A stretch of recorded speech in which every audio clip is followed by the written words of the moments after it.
ఎవరికైనా సరేనండి, మీరు వాడుతున్నటువంటి మొబైల్ నంబర్ యూనివర్సల్ నంబర్ కావాలంటే, మీరు మన ఆఫీస్ నంబర్‌లకు కాల్ చేసి, మీకు దగ్గరలో ఉన్నటువంటి అవుట్‌లెట్‌లోకి వెళ్ళండి. మీ పేరు, డేట్ ఆఫ్ బర్త్ నాకు పంపించండి. పంపిస్తే నేనేం చేస్తానంటే, మీ యొక్క జన్మ జాతక కుండలిని బట్టి నేను యూనివర్సల్ నంబర్‌ని ఎన్నుకుంటాను. మీరు ఒక 50 సిమ్ములు పంపించండి. 50 నంబర్‌లు పంపించండి. దాంట్లో ఏది మీకు కలిసొస్తుంది, యూనివర్సల్ నంబర్ ఏంది? ఆ యూనివర్సల్ నంబర్ ఉంటే మనం అదృష్టవంతులం అవుతామండి.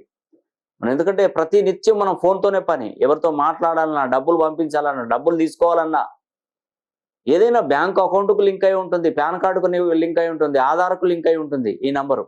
కాబట్టి మనం వాడే మొబైల్ నంబర్ మనకు అదృష్టాన్ని కలిగించాలంటే ఖచ్చితంగా మీరు యూనివర్సల్ నంబర్‌కి వెళ్ళవలసిందే. కాబట్టి మీరు ఏం పెద్దగా ఇబ్బంది పడనవసరం లేదండి. మీ దగ్గరలో ఉన్నటువంటి షోరూమ్‌లకు ఎయిర్‌టెల్ షోరూమో, జియోనో ఇంకేమో ఉంటాయి కదా! దాంట్లో నుండి కొన్ని 50 పంపియండి. దాంట్లో సెలెక్ట్ అయితే ఇస్తాను. లేదంటే ఇంకో కొన్ని తీసుకురాను. అలా మీకు యూనివర్సల్ నంబర్ టచ్ అయ్యే వరకు నేను పంపిస్తూనే ఉంటాను. నేను వెతుకుతూనే ఉంటాను. మీరు చూస్తూనే ఉంటాను. మీకు ఇస్తూనే ఉంటాను. ఖచ్చితంగా ఈ అవకాశాన్ని ప్రతి ఒక్కరు సద్వినియోగం చేసుకోండి. యూనివర్సల్ నంబర్ కావాలనుకుంటే ఖచ్చితంగా మన ఆఫీస్ నంబర్‌లకు కాల్ చేసి మీరు మీ యొక్క నంబర్‌లను కూడా నాకు పంపించండి. నేను చెక్ చేసి మీకు పంపిస్తాను.